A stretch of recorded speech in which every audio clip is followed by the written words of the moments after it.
এইচএসসিতে class না পাওয়া ছেলেটাকেও দেখেছি প্রথমবারই পাঁচটা বিশ্ববিদ্যালয়ে চান্স পেতে।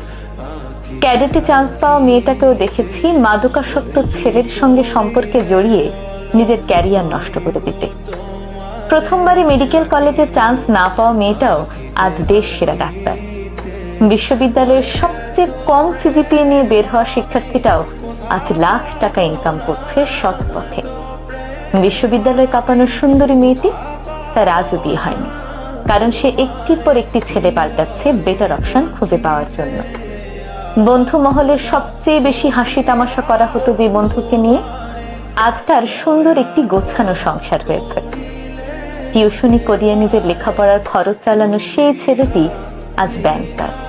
কোনো কিছু কিভাবে শেষ হবে বা সাফল্য কখন এসে ধরা দেবে সেটা নির্ভর করে সৃষ্টিকর্তার ইচ্ছে এবং মানুষের প্রচেষ্টার উপর। তাই কোনো কিছু পেয়ে গিয়ে হাল ছেড়ে দিলে তা হারানোর সম্ভাবনাটাই বেশি থাকে। ওই যে স্বাধীনতা অর্জনের চেয়ে স্বাধীনতা রক্ষা করা কঠিন, ঠিক তেমনি সফলতাও তাই।